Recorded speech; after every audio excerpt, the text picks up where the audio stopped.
Most people remember the moment they earned respect. I remember the moment I didn't need it.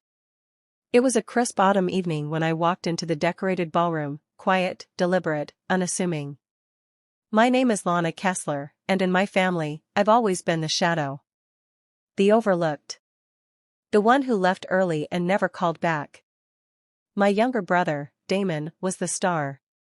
The soldier. The pride of the Kessler name. The banquet was his. A celebration of his new rank, captain. The hall sparkled with pride, laughter, and uniformed shoulders weighed down with ribbons. I came dressed in plain black. Civilian. No symbols. No badges. Just presence. At the Kessler family table, my mother gave me a polite nod. My father barely looked up. Damon smirked as I approached. "You made it," he said. "Still working in that clerical office downtown?" A few guests chuckled. I didn't correct him. I didn't even flinch. I wasn't there to steal a moment. I was there to witness it. But life has a funny way of leveling rooms. Just before the keynote speaker took the stage, a tall figure entered, broad-shouldered, silver-haired, carrying the weight of command like a second skin. The air shifted. Conversations paused. Heads turned. Major General Raymond Sloan. Decorated. Retired. Feared and respected in equal measure. He scanned the room, eyes sharp. Then, he stopped. His gaze locked on me. And in front of every officer, every proud parent, and my stunned family, he walked toward me, spine straight as iron, and raised his hand in a sharp, deliberate salute. Not to Damon. To me. A quiet hush fell over the room. I rose. My movement was instinct, not thought. Years of training stitched into muscle. I returned the salute. Clean. Unshaking. "Didn't expect to see you here, Director Kessler," he said. "An honor." I nodded once. "Likewise, General." And that was when the room broke. A ripple of confusion passed through the tables. Forks froze midair. Murmurs began. Damon stood still, his drink halfway to his mouth. My parents blinked like someone had knocked the wind from them. I didn't need to explain. The truth didn't need words. It just needed to be seen. I wasn't born into the shadows.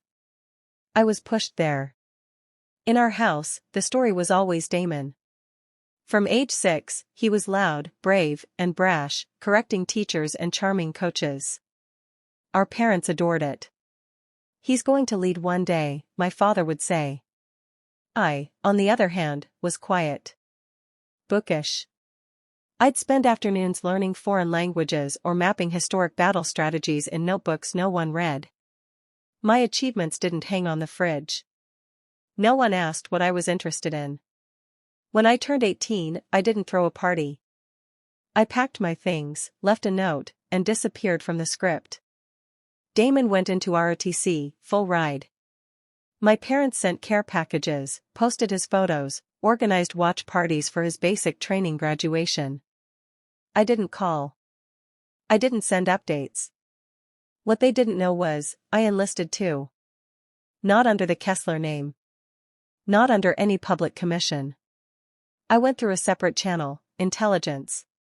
Not the kind in war films. The quiet kind. The classified kind. The kind you can't talk about even when you want to. I studied languages they didn't know existed. I worked assignments buried behind clearance walls and signed NDAs thicker than my hometown's phone book. But every holiday, when I came home for a day or two, I let them believe I worked desk duty. Damon would throw out comments, "You should apply for admin at the base, or maybe try community college again." He said it kindly, thinking he was helping. I nodded, smiled, let him believe. Why correct a story no one wanted to hear? The last time we met before the banquet, I ran into Damon in D.C. I had just stepped out of a strategic briefing 2 floors underground. He was in town for training. We had coffee. "I'm applying for command school," he said. It's a long shot, but they say I've got the instinct. I told him he'd do great. Then he leaned in and said, you know, Lana, you're smart. Maybe get a certification or something. You could probably do logistics. Base jobs pay well. I just sipped my drink. When the invitation came, heavy cardstock, gold trim, handwritten note from Mom saying please don't make it about you, I almost threw it away. But something in me stirred. Not out of pride. Not revenge. Just curiosity. So I booked a flight. Wore black. No insignia. Just a name tag that read L. Kessler, civilian guest. And then, General Sloan walked in.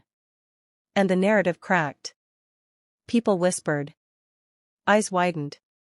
Someone muttered, wait, that Kessler? Later, officers approached. Quiet. Curious. Respectful. No questions, just nods. One young captain simply said, thank you. That was enough. Eventually, Damon came over. He looked like someone had just told him gravity might be optional. You're with Central Command? He asked, voice low. I raised an eyebrow. He hesitated. Why didn't you ever tell us? I tilted my head. Did anyone ever ask? He blinked, lips parting like he might argue. But he didn't. He just nodded and stepped back into the swirl of conversation, quieter now, more careful. I left before dessert. No speeches. No tears. Just the soft click of my heels against marble as I walked out into the cool night. At home, I opened the closet. Unzipped the garment bag. My uniform waited, ribbons in place, the name Kessler stitched in blue. No rank required. The name meant enough now. The thing about silence is, it can be a weapon, or a shield. I never needed applause. I needed purpose. And that, I found. That night didn't change who I was.